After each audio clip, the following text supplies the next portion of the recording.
너희 중에 누구든지 그에게 이르되 평안히 가라, 덥게 하라, 배부르게 하라 하며 그 몸에 쓸 것을 주지 아니하면 무슨 유익이 있으리요? 이와 같이 행함이 없는 믿음은 그 자체가 죽은 것이라. 어떤 사람은 말하기를 너는 믿음이 있고 나는 행함이 있으니 행함이 없는 내 믿음을 내게 보이라. 나는 행함으로 내 믿음을 내게 보이리라 하리라. 내가 하나님은 한 분이신 줄을 믿느냐? 잘하는도다. 귀신들도 믿고 떠드느니라.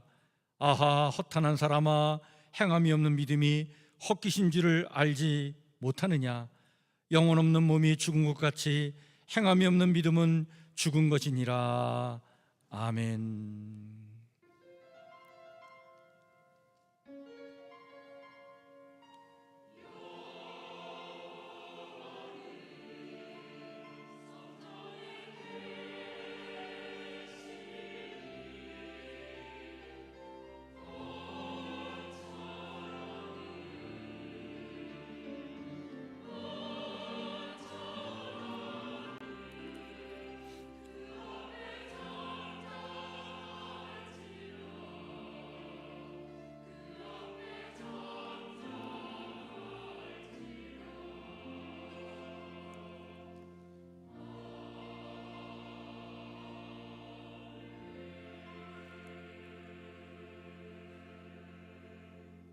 나는 전능하신 아버지 하나님, 천지의 창조주를 믿습니다.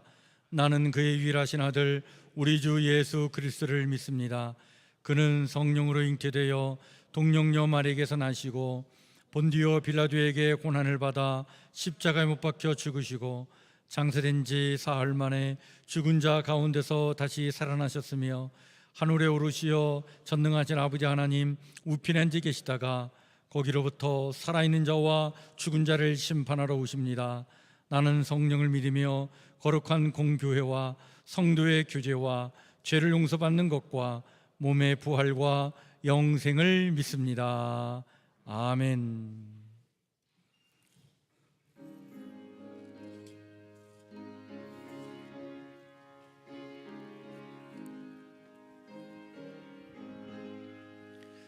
내 영혼이 은총 입어 중한 죄짐 벗고 보니 슬픔 많은 이 세상도 천국으로 가와도다. 할렐루야 찬양하세. 내 모든 죄 사함받고 주 예수와 동행하리. 그 어디나 하늘나라. 주의 얼굴 뵙기 전에 멀리 뵈던 하늘나라 내 마음속에 이루어지니 날로 날로 가깝도다. 할렐루야 찬양하세. 내 모든 죄 사함받고 주 예수와 동행하니 그 어디나 하늘나라. 높은 산이 거친 들이 조막이나 궁궐이나 내 주 예수 모신 곳이 그 어디나 하늘나라. 할렐루야 찬양하세. 내 모든 죄 사함받고 주 예수와 동행하니 그 어디나 하늘나라. 이 시간 우리 이용욱 장로님 기도 인도해 주십니다.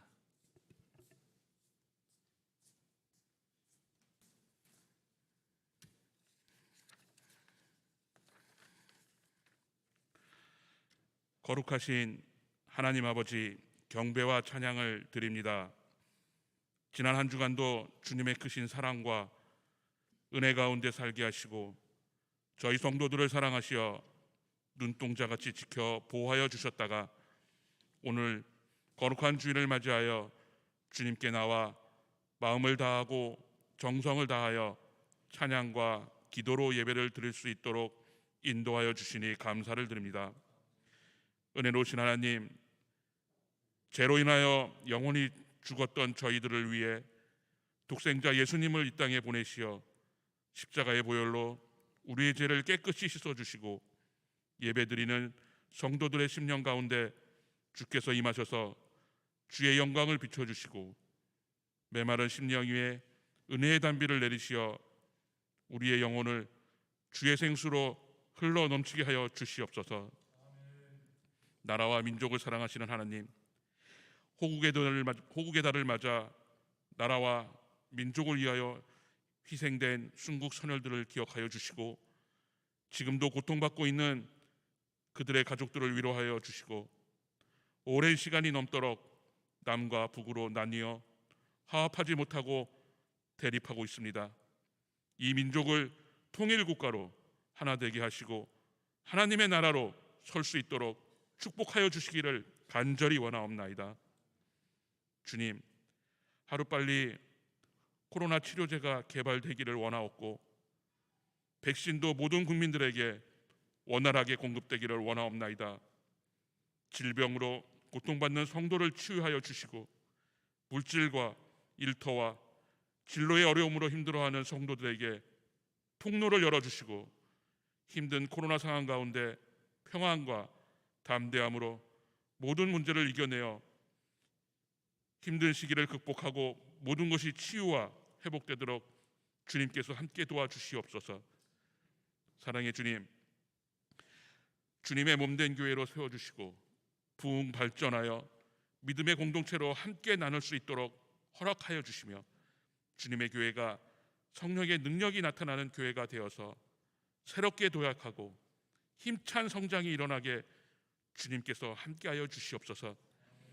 그리하여 어려움이 있는 이웃을 위해서도 힘쓸 수 있도록 도와주시고 찬 평안을 심어줄 수 있는 교회가 될 수 있도록 이끌어 주시고 깊은 곳에서 영원한 찬빛 되시는 주님을 발견하도록 일깨워주는 성북교회가 되도록 인도하여 주시옵소서. 오늘 이 시간 단위에서 귀한 말씀을 증거하실 단위 목사님께 건강을 주시옵고 성령 충만함을 허락하여 주셔서 진리의 말씀을 증거할 수 있도록 인도하여 주시고 심령마다 변화되고 치유되는 놀라운 은혜를 베풀어 주시옵소서. 시온 찬양대의 은혜의 찬양이 우리의 마음을 활짝 열게 하여 주시며 각 가정과 직장과 일터를 보호하여 주시옵시고 교회에 보이지 않는 곳에서 신실하게 봉사하는 손길 위에 주님의 은총을 내려주시옵소서. 이 모든 말씀을 살아계신 예수님의 이름으로 기도드리옵나이다. 아멘.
교회 소식을 우리 함께 같이 나누겠습니다.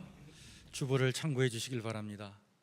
우리 성북교회 방문해 주신 분들을 환영하고 등록을 원하시는 분들이 계시면 우리 안내위원에게 문의해 주시길 바랍니다. 우리 계속해서 우리 성경 통독을 하고 있는데 6월 달에는 마태복음, 마가복음 통독을 하고 있는데 이번 주에는 우리 마태복음을 화요일까지 읽고 수요일부터 또 마가복음을 가지고 통독하도록 하겠습니다. 하루에 2장 정도씩 이렇게 읽는 말씀 여러분들 같이 이렇게 동참해 주시길 바라겠고요. 또 아침마다 나누는 오늘의 말씀 묵상, 6월 달에는 출애굽기 말씀, 내일부터 25장부터 또 말씀을 묵상하도록 하겠습니다. 샘터지기를 통해서 또 교회 밴드를 통해서 이렇게 공유할 수 있습니다. 같이 이렇게 참여해 주시길 바랍니다. 오늘 예배 후에 남여전도회 각 기관 원례가 있습니다. 기관별로 대면 모임을 갖든지 또 비대면으로 원례를 갖든지 이렇게 진행해 주시길 바라겠고요. 또 기관별 원례가 마치고 난 다음에 오후 1시에는 2층에 우리 한기림 찬양대실에서 우리 여름 말씀잔치 준비위원회 모임을 갖도록 하겠습니다. 우리 8월달 첫째 주, 둘째 주는 우리 교회에서 아주 특별한 예배를 드리려고 합니다. 여름 말씀잔치를 가지려고 하는데요.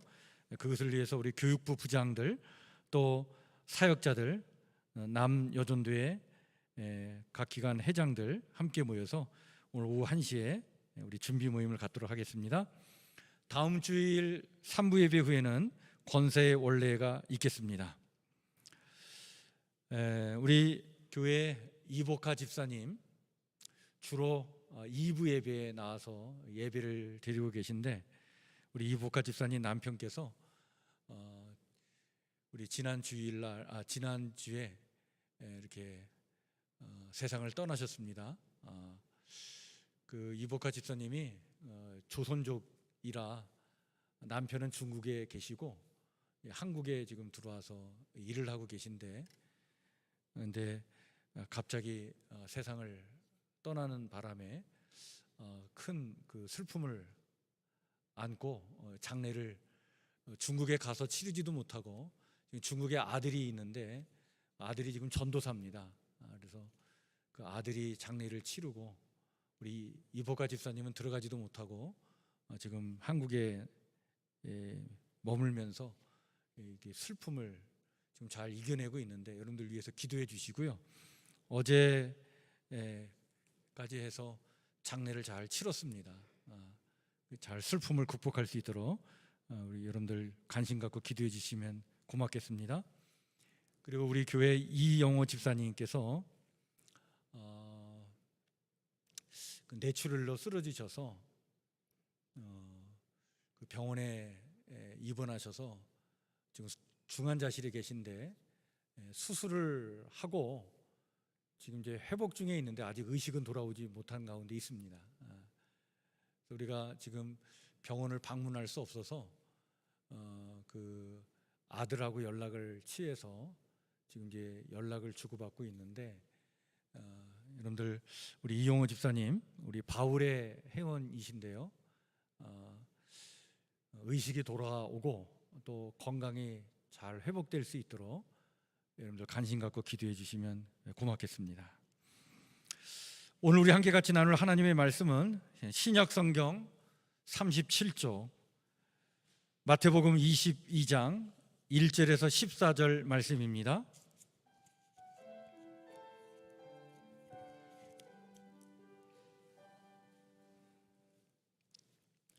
오늘 말씀은 저와 여러분들이 한 절씩 나누어 교독하도록 하겠습니다. 제가 1절 읽으면 여러분들 2절 읽고 이렇게 한 절씩 나누어 읽겠고 마지막 14절은 우리 함께 읽도록 하겠습니다.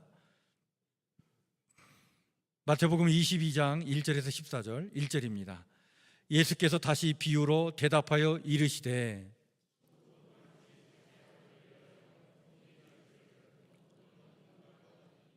그 종들을 보내어 그 청한 사람들을 혼인잔치에 오라 하였더니 오기를 싫어하거늘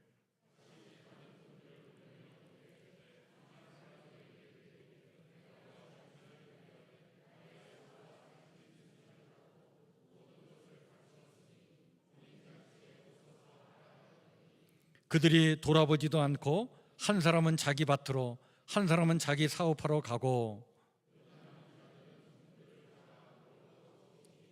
임금이 노하여 군대를 보내어 그 살인한 자들을 진멸하고 그 동네를 불사르고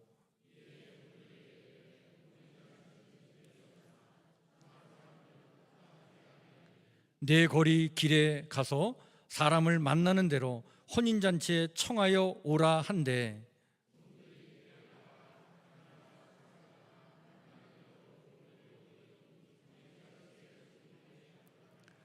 임금이 손님들을 보러 들어올세 거기서 예복을 입지 않은 한 사람을 보고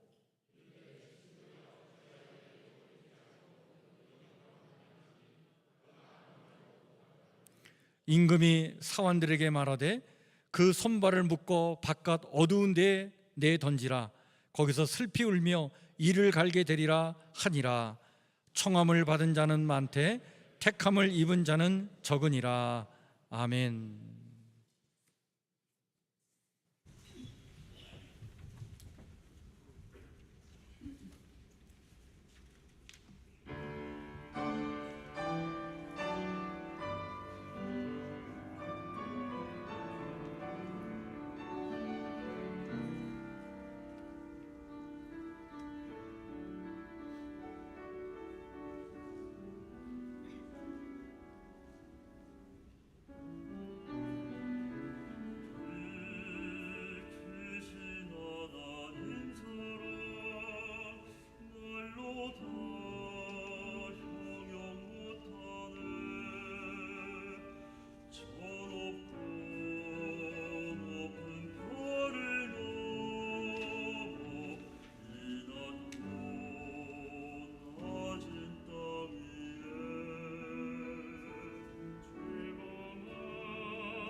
우리 영광의 박수를 하나님께 올려드립시다. 감사합니다.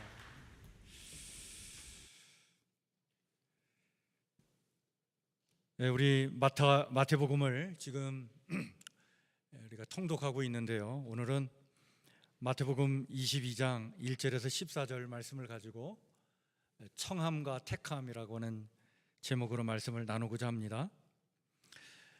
역사상 많은 종교와 가르침들이 있었죠. 지금도 있습니다.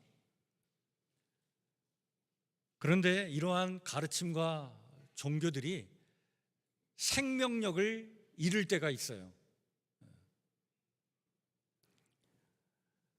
어느 때 생명력을 잃어버리냐? 그것은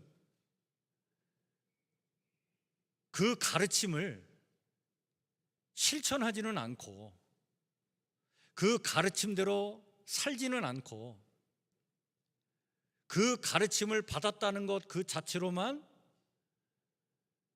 자기들의 뭔가를 권위를 내세우려고 하고 그 진리의 담지자 역할을 하는 종교 지도자들이 자기들의 권위만을 내세우려고 할 때 그때 그 가르침과 종교는 생명력을 잃고 만다 라고 하는 것을 우리는 역사를 통해서 배우게 되죠.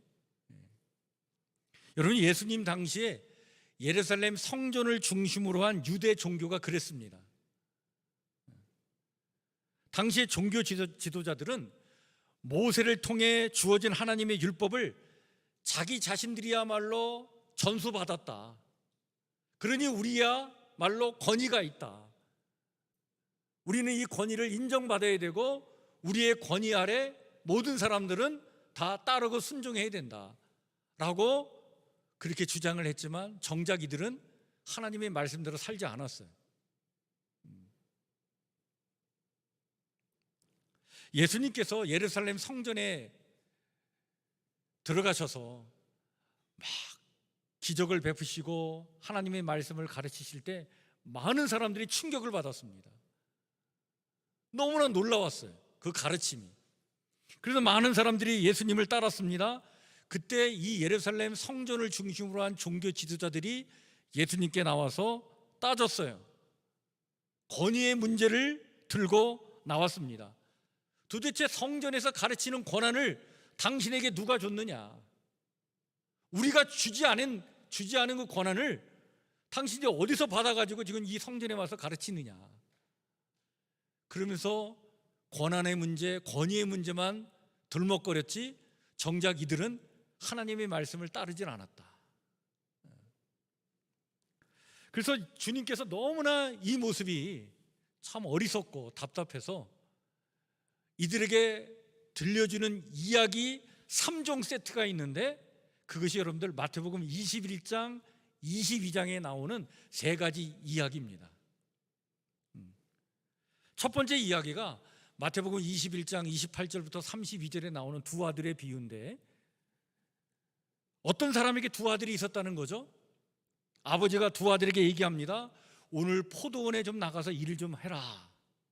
그랬더니 큰아들이 얘기합니다. 예. 대답은 예 해놓고 이 큰아들은 포도원에 나가지 않은 거예요. 근데 둘째 아들은 싫어요 라고 대답은 했는데 생각해 보니까 후회가 됐어요. 그래서 나가서 포도원에 가서 일을 했다. 주님께서 이 이야기를 하시면서 끝에 이런 말씀을 던져주시죠. 그 둘 중에 누가 아버지의 뜻대로 하였느냐? 그러면서 하나님의 뜻에 순종하지는 않고 실제로 하나님의 권위를 인정하지도 않고 그러면서 예루살렘 성전의 기득권만 갖고 그것만 주장하고 자신들의 권위만을 내세우려고 하는 자들이 누가 같느냐? 바로 이 큰아들과 같다. 그 이야기를 해주셨어요. 그리고 이어서 두 번째 비유 이야기가 이어서 나오는 마태복음 21장 33절에서 46절에 나오는 배은망덕한 농부들에 대한 이야기입니다. 어느 한 주인이 포도원을 만들었는데 포도원을 만들기 위해서 애를 쓰고 정성을 다했어요. 포도원을 다 가꾸어 놓고 포도원을 보호하기 위해서 산 울타리를 두르고, 그리고 포도 농사를 다 짓고 난 다음에 그 포도를 따서 즙을 만들기 위해서 그 즙 틀을 만들어 놓고, 또 포도원을 보호하기 위해서 망대를 세워놓고, 주인이 다 한 거예요.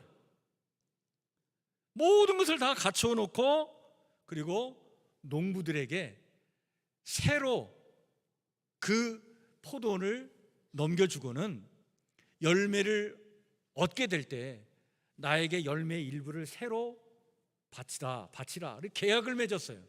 그 계약을 맺고 이 주인은 그것을 떠나 먼 타국으로 갔습니다. 자, 열매를 거둘 때가 됐어요. 이 주인이 자신의 종들을 보냅니다. 그런데 이 농부들이요, 약속한 것을 지키지 않은 거예요. 그 주인의 종이 왔는데, 열매를 얻기 위해서 왔는데, 그 새로 내겠다고 하는 열매를 얻기 위해서 왔는데 열매는 주지 않고 그 종들을 때리고 잡아서 어느 경우에는 죽이기도 하고 약속을 다 깨버린 거예요. 그래서 주인이 놀래가지고 안 되겠다 싶어서 더 많은 종들을 보냈어요. 그런데 이번에도 그 종들을 때리고 죽이고 내치고 이렇게 한 거예요. 그래서 이 주인이 참다 못해 이번에는 내가 아들을 보내야 되겠다. 그리고 아들을 보냈습니다.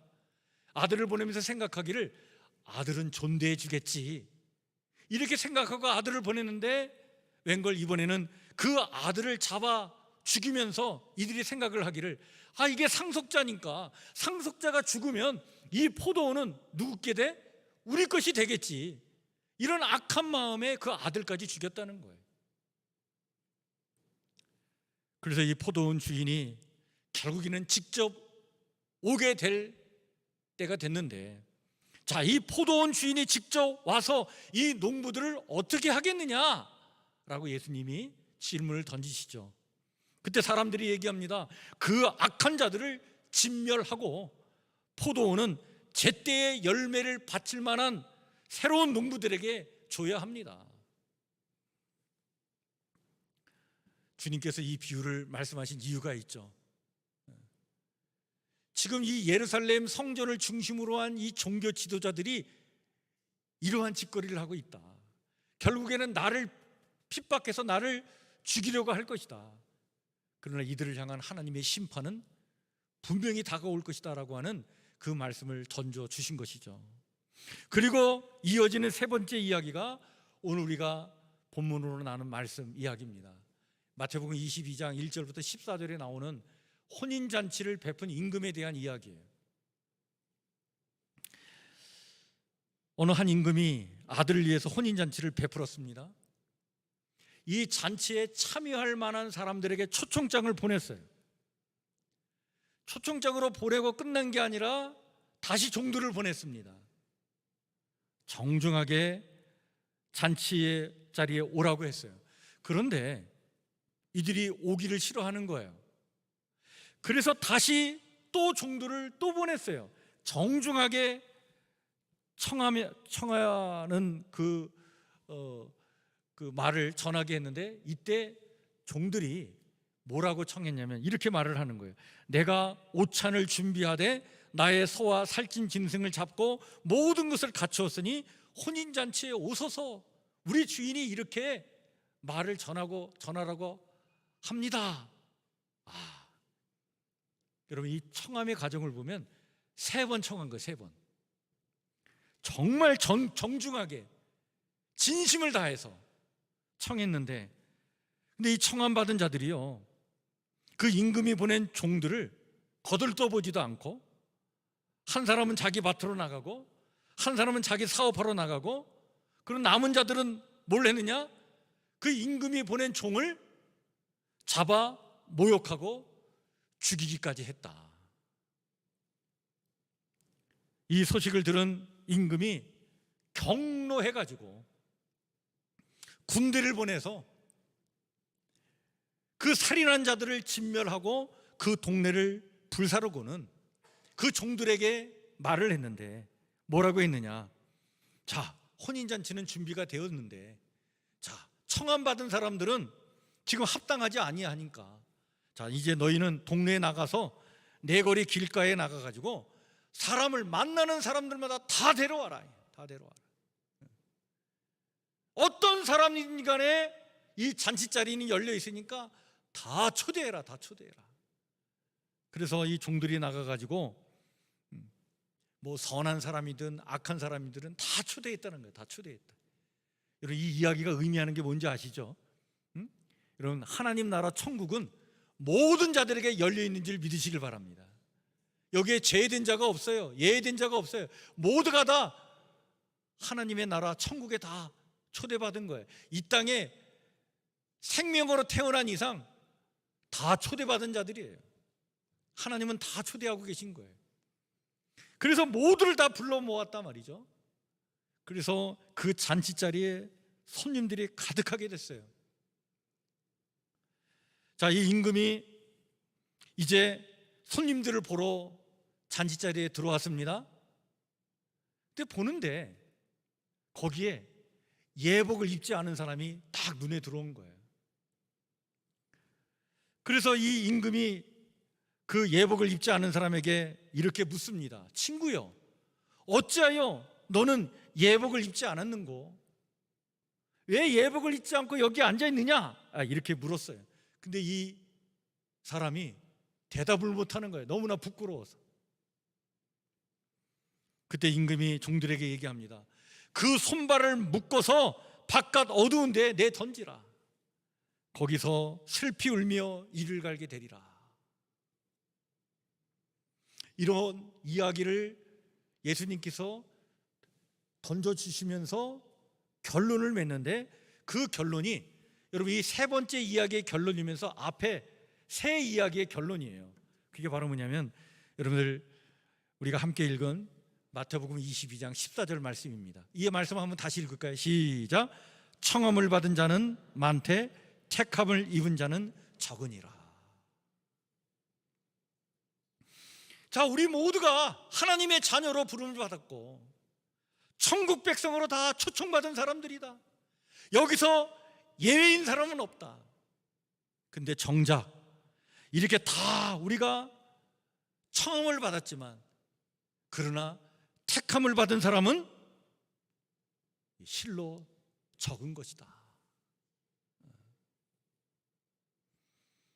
그렇다면 택함의 기준은 뭐냐? 택함의 기준, 청함을 받는 단계에서 머물리지 않고 택함을 받는 자리까지 들어가려면 뭐가 필요하느냐? 예복이 필요하다는 거예요. 예복. 자, 여러분, 이 예복이 뭘까요? 이 예복을 잘 이해하려면 이 3종 세트 세 이야기를 함께 묶어서 우리가 살펴봐야 돼요. 그래서 뭘 얘기하냐면 바로 믿음에 합당한 삶을 얘기하는 거예요. 실천을 얘기하는 거예요. 순종을 얘기하는 거예요. 그게 있느냐라고 하는 거예요.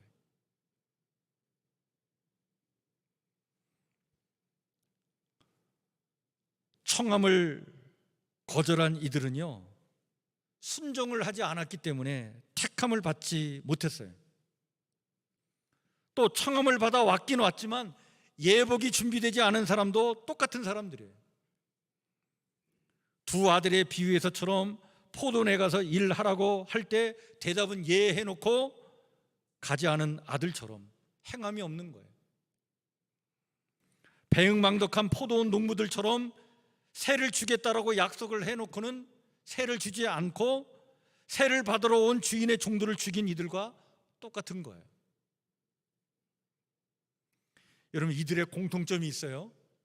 오늘 이 새 이야기에 나오는 사람들의 공통점이 뭔지 아십니까? 바로 거역한 거예요.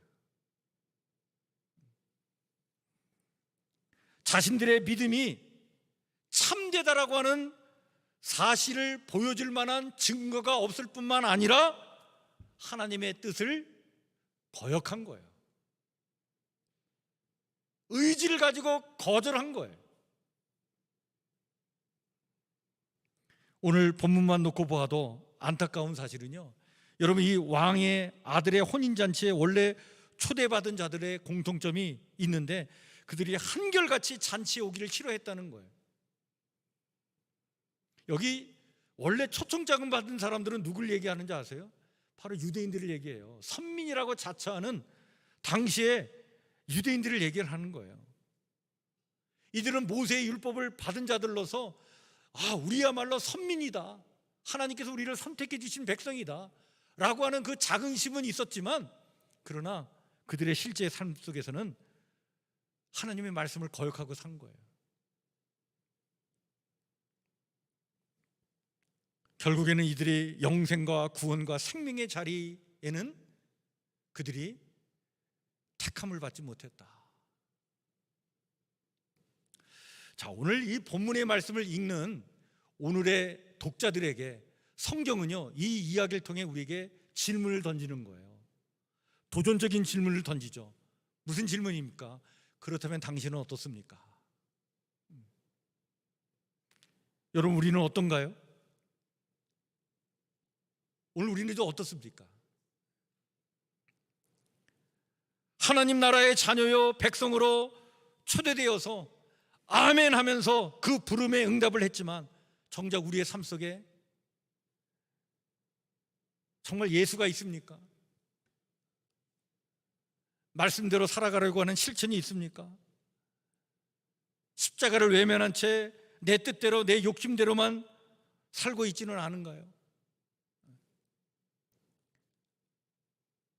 우리의 믿음을 찬찬히 살펴라 라고 우리에게 도전하고 있는 거예요. 하나님 나라 백성이 되는 것은 부름받았다고 되는 게 아니라 택함을 받아야 된다는 거예요. 자, 그러면 우리가 어떻게 하면 택함을 받을 수 있을까요? 부름받은, 청함받은 자리에서 더 나아가서 택함의 자리까지 나아가기 위해서 오늘 우리에게 필요한 것은 무엇일까? 어떻게 하면 우리가 예복을 준비할 수 있을까? 성경은 우리에게 명확한 답을 일러주죠. 그 답이 뭡니까? 여러분, 주 안에서 살아가는 겁니다. 주 안에서 살아가는 거예요. 그래서 성경은요, 신약 성경에 들어오면 주 안에서라고 하는 단어가 계속 반복해서 나오고 있는 것을 봐요. 주 안에서 살아가야 우리는 청함받는 자리에서 택함받는 자리로 나아가게 될 줄 믿습니다. 주 안에서 산다는 건 뭘 의미할까요? 그렇다면 이것을 사도 바울은 이렇게 얘기합니다. 그것은 그리스도를 옷으로 입고 살아가는 것이다. 그리스도로 옷 입고 살아가는 것, 그게 주 안에 살아가는 것이다. 여러분, 그리스도로 옷 입고 살아간다는 게 무슨 얘기입니까?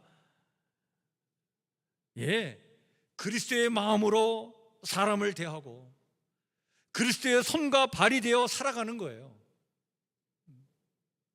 오늘도 사람에게 마음을 쓸 때 주님의 마음을 갖고 그 사람을 대하는 거예요. 오늘도 내게 주어진 일을 하나 할 때 그거를 주의 손과 발이 되어서 일을 하는 거예요. 그게 주 안에 살아가는 거예요. 주님 말씀 내 안에 있고 내가 주님 안에 거하여 살아가는 거예요. 사도 바울은 이것을 다시 이렇게 풀어서 얘기하죠. 믿음과 소망과 사랑으로 살아가는 것이다.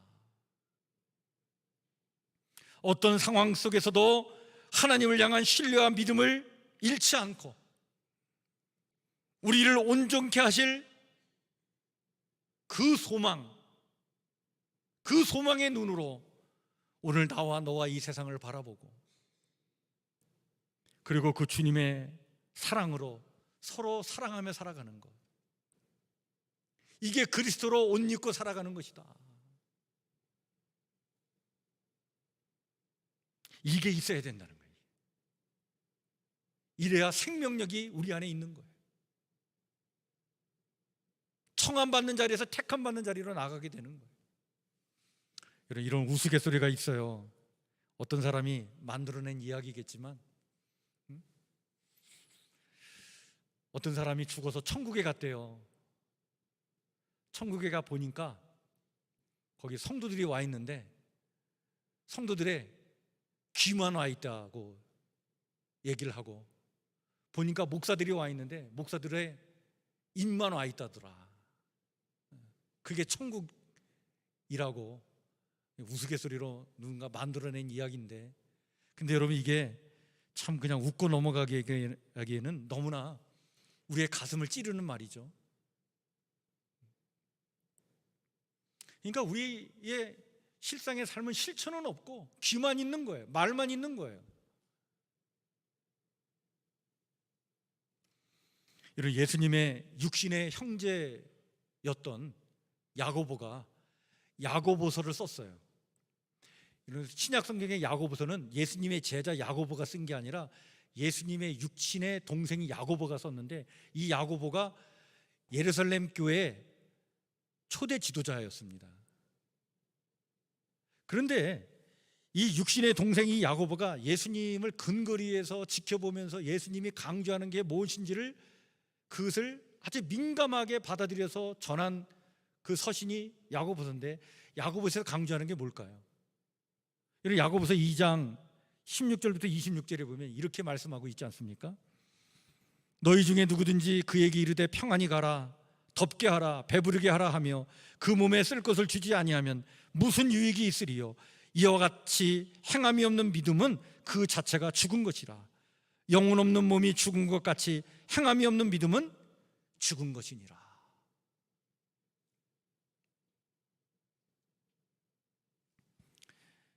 옛날 어떤 검객이요, 집에다가 칼을 놔둔 채 밖으로 나왔다가 강도를 만났다고 합니다. 칼을 든 그 강도가 위협을 하면서 있는 것 다 내놔. 그러니까 이 검객이 내 이름 내가 누군 줄 알아? 그러니까 그 강도가 웃으면서 잘 모르지만 내게 귀중한 물품을 바칠 사람으로 나는 안다. 그러면서 조롱을 했던 거예요. 그러니까 이 검객이 그냥 화를 내면서, 야, 우리 집에 칼이 있어. 나는 검객이야. 그러니까 그 강도가 하는 얘기가, 지금 없잖아 그 칼이. 입만 살아가지고, 그래가지고 있는 거 다 빼앗고 보냈대요.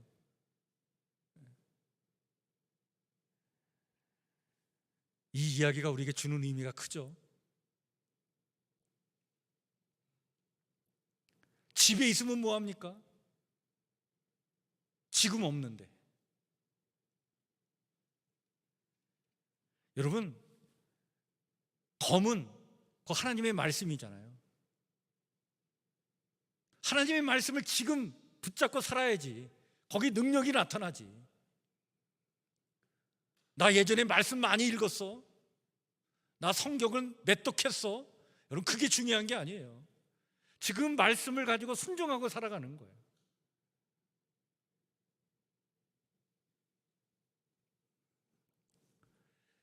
쉬운 예수는 없다라고 하는 책이 있는데요, 이 책을 쓴 분이 그 미국 펜실베니아 주의 그 캠퍼스에서 사역하고 있는, 우리로 얘기하면 교목인데, 제이슨 미첼이라고 하는 목사인데요, 이분이 이 책에서 참 중요한 얘기를 합니다.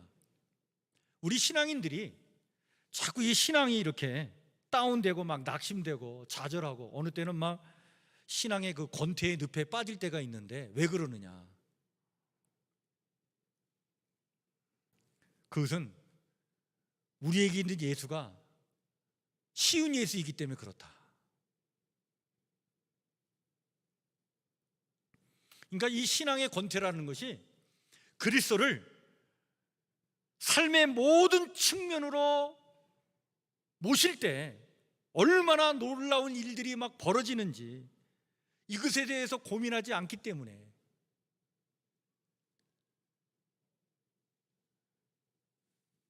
신앙이 자꾸 권태스럽고 지루하게 느껴지고 이렇게 된다는 거예요.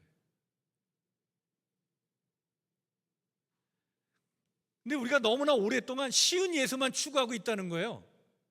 여러분, 쉬운 예수가 뭡니까? 내게 부담스러운 요구를 하지 않는 예수예요. 내가 지금 어떻게 살든지 간에 별로 관여하지 않고 그냥 엉망으로 살아도 그냥 대충 받아주고, 그러다가 그냥 회개하면 그냥 영원한 생명을 그래 여기 있다 이렇게 던져주는 그 예수. 그런 쉬운 예수만 쫓다 보니까 우리의 믿음의 생명력이 잃어가게 되고, 그러니까 자꾸 권태의 늪에 빠지게 된다. 이 쉬운 예수는 사실은 가짜 예수다. 그러면서 이 미첼 목사가요 이런 말을 합니다. 현실에 아무 영향도 미치지 못하는 믿음이라고 하는 것은 이것은 망상에 불과하다.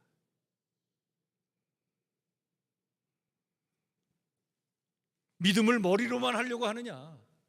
믿음은 삶으로 하는 것이다. 나 예수님 믿는데 예수님 믿어도 별거 없어. 이게 문제라는 거예요. 왜 별거가 없는 거예요? 이유는 쉬운 예수 때문에 그렇다.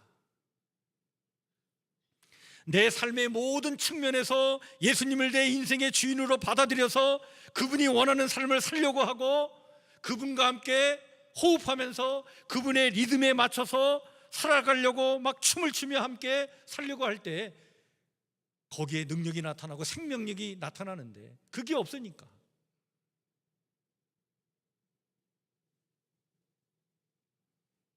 쉽게 권태에 빠지는 거죠. 근데 여러분, 정말 내 삶의 모든 측면에서 예수님을 내 인생의 주인으로 받아들이고 그분과 함께 호흡하면서 그분과 함께 그분의 리듬에 맞춰서 내 삶을 살아가는 것, 여러분 이거 쉽지 않잖아요. 그렇죠? 이거 쉬운 일이 아닙니다. 그러나 이게 쉽지 않지만 그냥 이를 꽉 물고 실천하다 보면 자연스럽게 예수님이 원하는 삶이 우리 몸에 붙게 되는데, 그때까지는 인내하면서 순종할 줄 아는 그런 의지를 가지고, 그런 결단을 가지고 우리의 삶을 살아가야 된다. 그러니까 이 신앙이라고 하는 것이, 신앙의 그릿이라고 하는 게 필요한데, 이런 그릿이라고 하는 이 용어가 이제 열정과 끈기를 나타내는 지수를 얘기하는 단어인데, 신앙의 그릿이 필요하다는 거예요.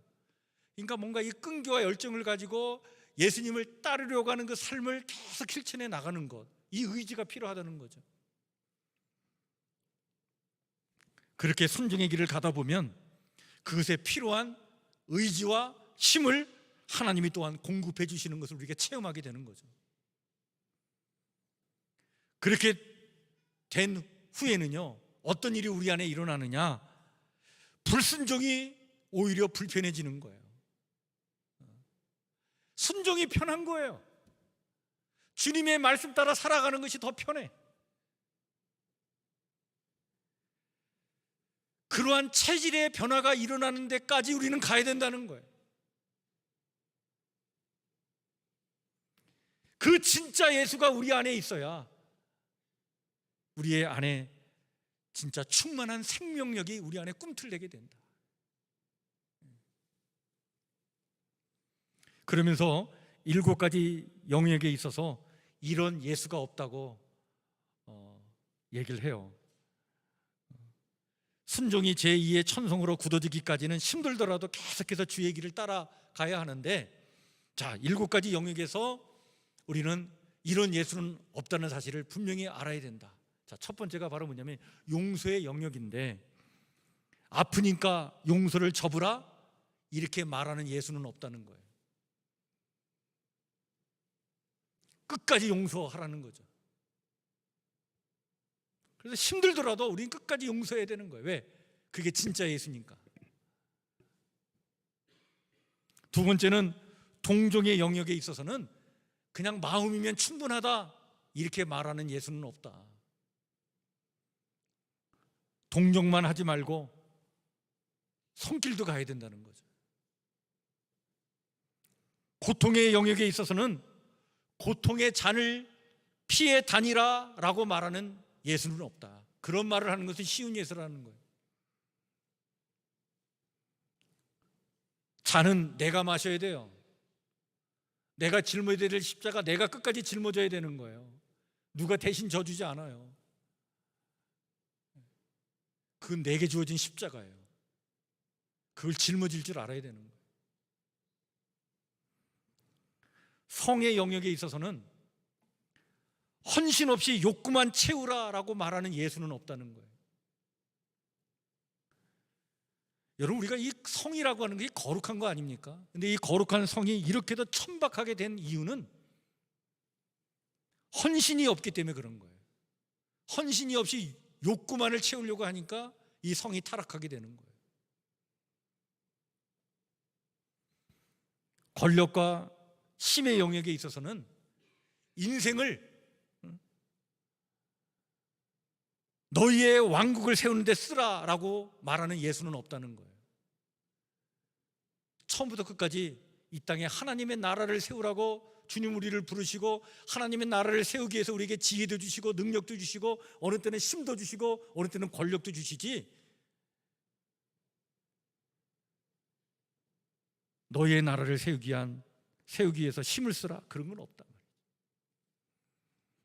돈의 영역에 있어서는 내 몫을 움켜쥔 채 따를 수 있는 예수는 없다라고 하는 거예요. 내 거 꽉 움켜잡고 따를 수 있는 예수는 없어요. 내 거 내려놔야 됩니다. 내 것 안에 하나님 것이 있고 하나님의 몫이 있고 내 것 안에 내 가족들의 몫이 있고 내 것 안에 내 이웃의 몫이 있다는 것을 인정해야 우린 주님을 따를 수 있어요. 마지막으로 사랑의 영역에 있어서는 사랑이라고 하는 명분이면 뭐든지 가능하다, 뭘 해도 괜찮다, 이렇게 말하는 예수는 없다는 거예요. 사랑이라고 하는 이름으로 너무나 많은 죄를 짓기 때문에 사랑에도 분별력이 필요하고 절제가 필요한 것이죠. 오늘 우리가 하나님 나라에 초대받았다는 사실에만 기뻐해서는 안 됩니다. 초대받은 자로서의 삶을 우리는 살아가야 합니다. 그것이 초대한 분에 대한 예의예요. 오늘 결론의 말씀인 청함을 받은 자는 많되 택함을 입은 자는 적으니라라고 하는 이 말씀은 부름받은 사람은 많으나 뽑힌 사람은 적다라고 하는 말씀인데, 이런 이 말씀을 우리의 마음에 깊이 새기고 우리의 신앙과 삶을 살피는 시금석의 말씀으로 삼아야 될 줄 믿습니다. 너무나 중요한 말씀이에요. 여전히 나는 혼인 예복을 입지 않은 채 살아가고 있는 것은 아닌가 물어야 합니다. 우리의 삶은 그리스도의 마음으로 사람을 대하고 그리스도의 손과 발이 되어 살아가는 삶이어야만 하는 것이죠. 이것이 체질화될 때까지 우리는 순종의 근육을 단련시켜 나가야 합니다. 이게 신앙의 길인 거예요. 잔치는 이미 준비되었습니다. 그리스도로 옷 입고 주 안에서 믿음과 소망과 사랑의 삶으로 살아 예복을 갖추어서 정말 청함받은 자로 머물지 않고 택함받은 자들로 멋지게 이 땅을 살아가는 우리 성북교회 성도들 모두가 되시기를 주의 이름으로 간절히 축원해 드립니다. 아멘. 오늘 주신 말씀을 마음에 새기면서 이 시간 우리 찬송가 440장 같이 찬양 부르겠습니다.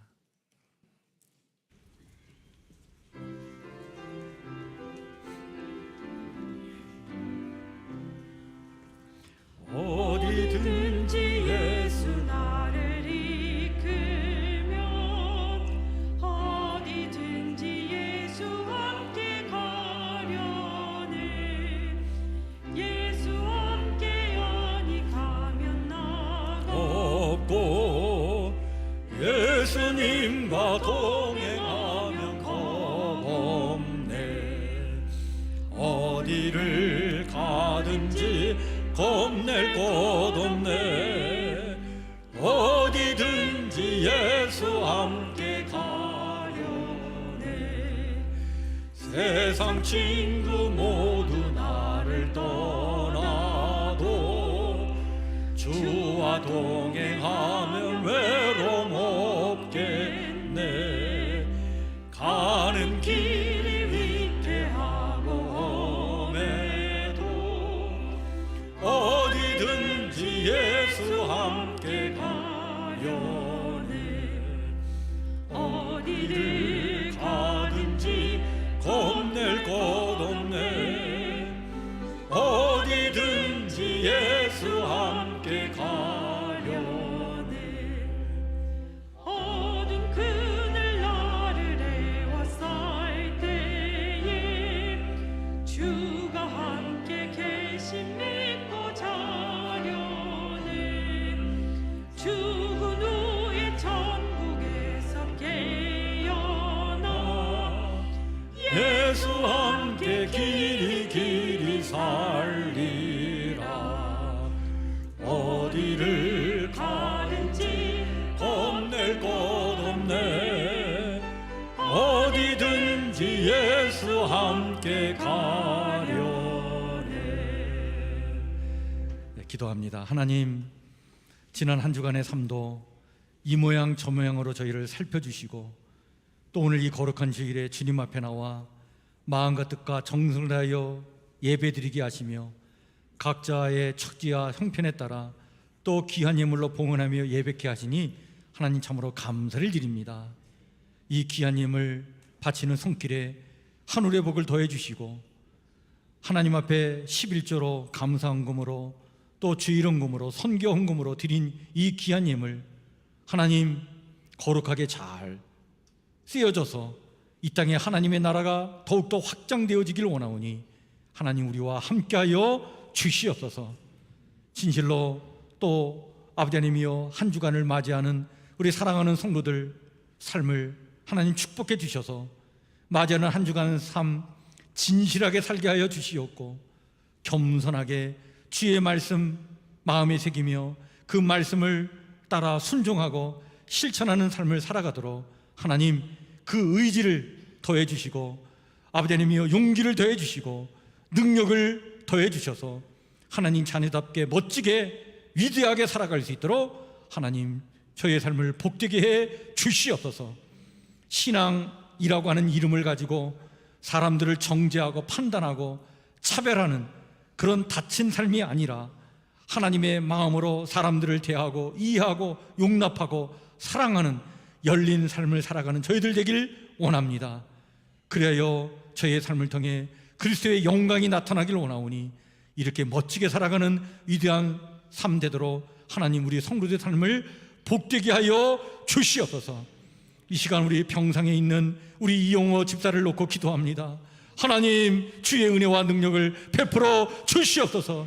주님 그 연약한 몸을 만져주시옵소서. 치료해 주시옵소서. 아버지는 의식이 돌아오도록 도와주시옵고 병마와 싸워 이기게 도와주시옵고 아버지는 다시 한번 건강을 회복할 수 있도록 하나님 역사하여 주시옵소서.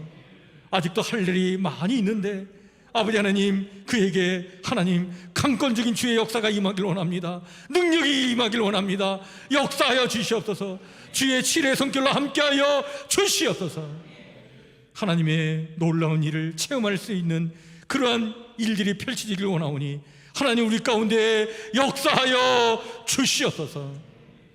언제나 준비된 예복을 갖추고 살아가는 신실한 주의 백성들 모두가 되기를 간절히 소망하오며 예수님 이름으로 기도하옵나이다. 아멘. 우리 앞에 옆에 뒤에 살피시면서 우리 한번 인사 나누겠습니다. 반갑습니다. 네, 주의 사랑으로 사랑합니다. 감사합니다. 예, 우리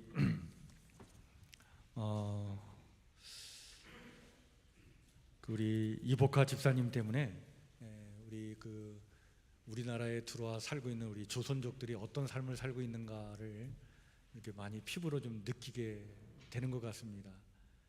지금 연변 지역에 있는 우리 조선족들이 가족이 다 이렇게 뿔뿔이 흩어져 가지고 살고 있는데 남편이 혼자 있다가 이렇게 죽음을 맞이한 거예요. 그래서 아들이 멀리 떨어져서 이제 전도사 생활을 하고 있어서 이제 아들이 장례를 치렀지만 지금 중국에 들어가도 또 격리 생활 뭐 2주 하고 그러니까 장례를 치를 수 없어서 그래서 이제 못 들어가고 있는 우리 이복화 집사님 마음이 얼마나 참 이게 상처가 큰가.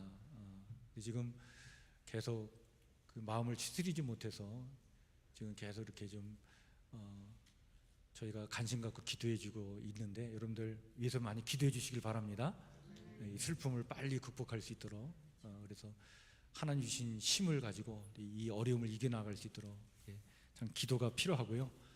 또 우리 이용호 집사님 지금 중환자실에 있기 때문에 자유롭게 지금 뭐 병원이 코로나 때문에 우리가 신방도 제대로 안 되고 그런 상황인데 가족들도 잘 만나지 못하는 가운데 있어서 여러분들 우리 이용호 집사님을 위해서 각별한 기도가 필요합니다. 여러분들 꼭 많이 좀 함께 기도해 주시고 하나님의 놀라운 역사가 나타나도록 이렇게 함께 기도해 주셨으면 좋겠습니다. 자, 이 시간 우리 다 같이 찬송가 445장 우리 1절, 2절은 앉아서 부르시고 3절은 우리 일어나 찬양하도록 하겠습니다.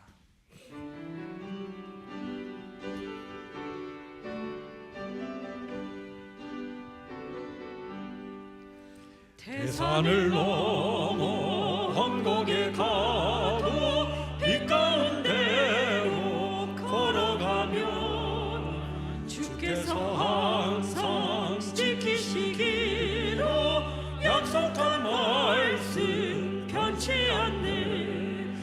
하늘의 영광 하늘의 영광 나의 맘속에 차고도 넘쳐 할렐루야를 힘차게 불러 영원히 주를 찬양하리.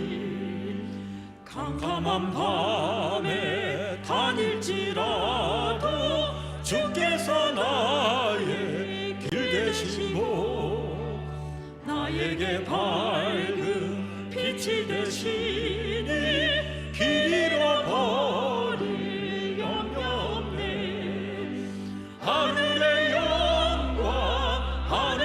영광 나의 맘속에 차고도 넘쳐 할렐루야를 힘차게 불러 영원히 주를 찬양하리.